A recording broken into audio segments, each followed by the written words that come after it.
Le thème que j'aborde aujourd'hui est l'un des piliers d'une vie épanouie et sensée, c'est le pardon.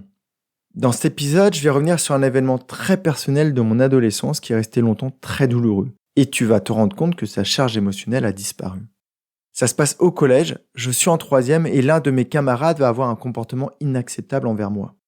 Dans 10 minutes, tu auras des idées applicables pour pardonner ceux qui t'ont fait du mal et ne plus traîner de rancœur sur ton chemin vers cette vie riche, épanouie et pleine de sens.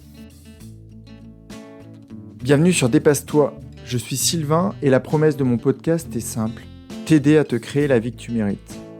Quand je ne suis pas devant le micro, j'accompagne les personnes sensibles à se transformer. Et au fil des épisodes, je vais te partager les prises de conscience qu'elles ont eues et qui leur ont permis de s'épanouir. Tu vas comprendre entre autres comment mieux te connaître, avoir de belles relations, apaiser ton mental et trouver ta place, celle où tu te sentiras aimé et reconnu à ta juste valeur. Si tu veux profiter de tout ce que j'ai à t'offrir, abonne-toi à mon courrier privé sur sylvainviens.com. Installe-toi confortablement, je te souhaite une très belle écoute. Ce matin, je tenais à remercier le commentaire 5 étoiles de JP sur Apple France, qui est intitulé « Podcast et conseils de Sylvain ». Voici ce qu'il écrit. « Je l'écoute avec attention sur ces podcasts et de plus, c'est une belle histoire bien racontée. Sylvain t'aide et te donne des clés pour mieux avancer dans la vie. À écouter sans modération.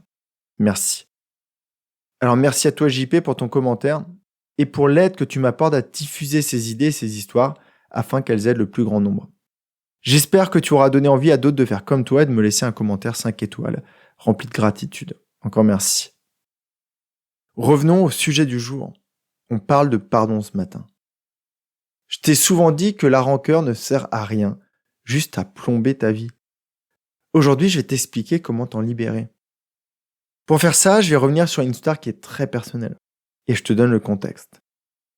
On est en 1993. J'ai 14 ans. Je viens de déménager de ville et donc j'ai dû changer de collège. Je me suis plutôt bien intégré dans une classe sympathique, c'est la 3e blanche. On fait en majorité de l'allemand première langue et du latin. Donc autant te dire que c'est une très bonne classe remplie d'élèves sensibles et intelligents. Là, il est midi et on vient de sortir de cours. C'est mercredi, c'est particulier. On est très peu à manger au self. En l'occurrence, dans la classe, on n'est que 3, moi, Damien et Nicolas.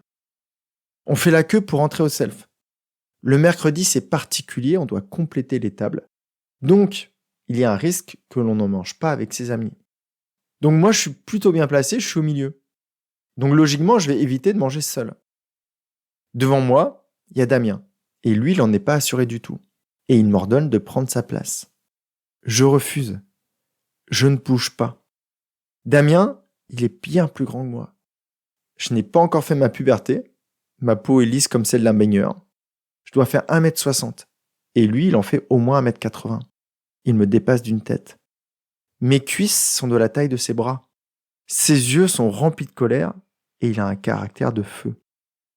Il nous a déjà montré son hypersusceptibilité et tout le monde le craint dans la classe et dans mes souvenirs, plus largement au collège. Il s'avance vers moi. Il m'attrape par l'épaule et il commence à serrer sa main. Je ne lâche rien. Je ne bouge pas. Je suis campé sur mes appuis et sur ma décision.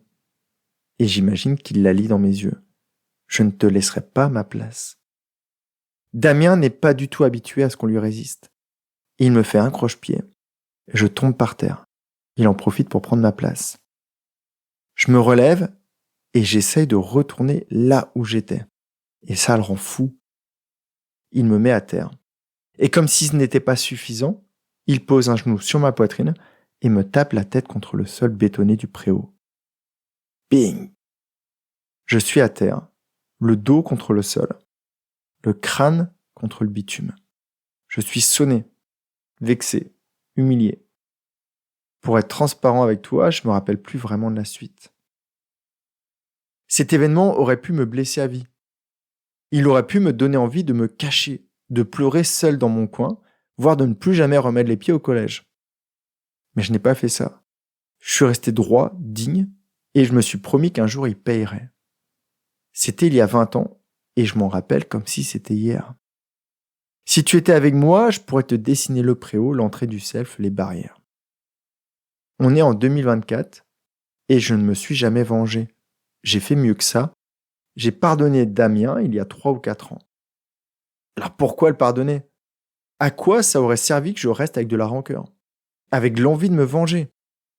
Pourquoi occuper une place de mon cœur avec de la haine? Pourquoi repenser à cet événement douloureux à chaque fois que je passe devant le collège? Dans la vie, je crois qu'il y a 2 types de personnes. Il y a celles qui veulent se venger. Celles qui veulent toujours avoir raison et qui vont vivre avec de la peur, de la colère et de la tristesse. Et il y a celles qui veulent être heureuses, qui veulent pardonner pour avancer avec de l'amour et de la joie. Jusqu'en 2019, j'étais dans le premier groupe. Je bouillonnais de colère. Je grondais à chaque acte qui me paraissait injuste et je me rendais malheureux tout seul. Aujourd'hui, j'ai intégré le second. Je reprends mes responsabilités et je suis pleinement conscient de ce que je ressens.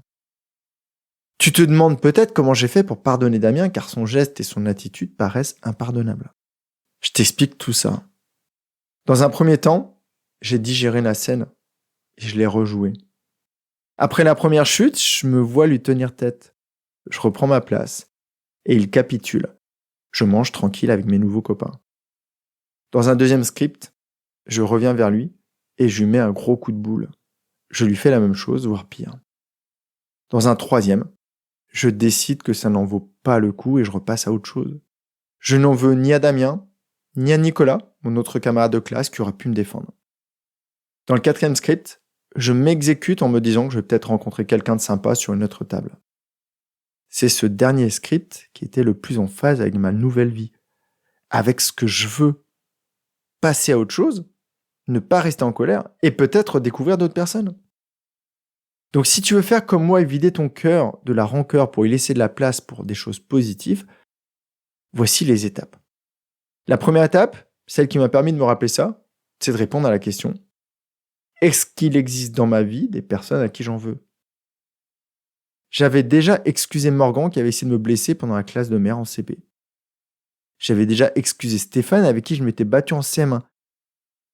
Et puis, celui d'après, sur la liste, c'était Damien. La deuxième étape, après avoir identifié cette source de rancœur, c'est ce que je viens de faire, c'est d'observer la situation de manière factuelle.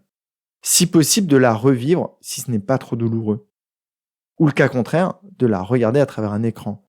Comme si des acteurs jouaient la scène, assis dans un sofa avec un bol de popcorn et des lunettes de sérénité clouées sur le nez. Ça permet de comprendre factuellement ce qui s'est passé. La troisième étape, après avoir identifié la scène de pardon et avoir revécu la scène, c'est de repérer la responsabilité de chacun.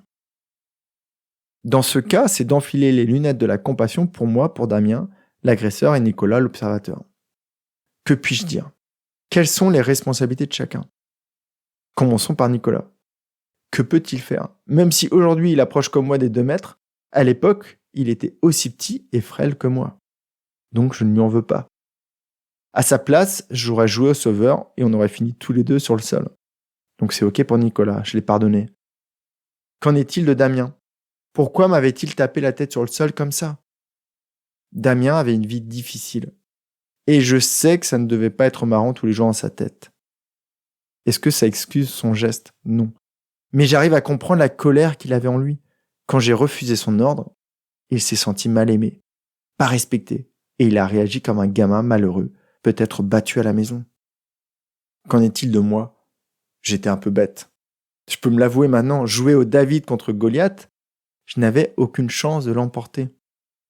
Mon but était de m'intégrer doucement dans ce nouveau collège, et là, je me frottais au caïd de 3e. Ce n'était pas fin de ma part, et par le passé, j'avais déjà appris ça, sans retenir la leçon. Donc oui, j'avais aussi ma part de responsabilité. Alors on en est où là? On a un observateur qui risquait juste de s'en prendre une. Un agresseur qui a exprimé maladroitement sa colère. Et moi, un têtu qui aurait dû faire un pas de côté. Et c'est ok. Je me suis pardonné de ma connerie et j'ai pardonné Damien de son geste. Et c'est vraiment un choix. Tu peux rester avec de la colère en te disant j'ai raison, je suis le gentil, il est le méchant. Ou faire comme j'ai fait, à savoir t'en libérer. C'est toi qui décides. Essayes-tu d'oublier les choses en attendant qu'elles reviennent et qu'elles perturbent ton futur? Ou prends-tu les choses en main Et décides-tu de pardonner ce que peut-être hier tu trouvais impardonnable? Tu peux rester le cœur rempli de colère et de rancœur, ou tu peux faire comme moi. À quoi ça sert d'en vouloir à cet homme qui t'a blessé, à part perturber ta vie amoureuse future? À quoi ça sert d'en vouloir à tes parents, à part te faire croire que tu ne seras jamais un bon parent? À quoi ça sert d'en vouloir à ce manager pour ce burn-out, à part perturber ta vie professionnelle future et ne tirer aucune leçon de ce que tu aurais pu faire? Laisse-toi le temps de pardonner, mais fais-le. Ça ne sert à rien de laisser tout ce mal en toi. Au contraire, ça va te rendre la vie difficile. J'accompagne beaucoup de personnes sensibles qui par le passé ont été harcelées, voire qui ont été des harceleurs. Et le pardon, c'est hyper important. Personne n'est vraiment méchant. Beaucoup ont des comportements méchants, car ils sont malheureux. Dis-toi que dans la vie, il y a 2 principaux groupes. Le groupe avec des personnes qui veulent avoir raison, qui veulent se venger, qui ne veulent pas pardonner, et qui vont vivre avec de la rancœur, de la colère, de la peur, des remords et des regrets. Et de l'autre côté, le groupe des personnes qui cherchent le bonheur et qui ont choisi le chemin de la paix, du pardon et de la joie. C'est toi qui décides à quel groupe tu as envie de participer. Si tu fais comme moi et que tu décides d'intégrer le second groupe et de te créer cette vie pleinement épanouie, je te conseille aussi, au-delà d'écouter mes épisodes, de t'inscrire à mon courrier du jeudi. Toutes les semaines, je t'aide à faire un pas en avant. C'est toi qui décides et j'espère que tu feras le bon choix. Je t'envoie plein de belles ondes, prends vraiment bien soin de toi et passe une magnifique journée en paix, j'espère. Bye bye. Si tu as aimé cet épisode, il plaira sûrement à un de tes proches, alors pense à le lui partager tout de suite. J'espère aussi qu'il te donnera envie de me laisser un avis 5 étoiles sur ta plateforme d'écoute. On se retrouve jeudi dans mon courrier pour faire encore un pas de plus vers la vie que tu mérites.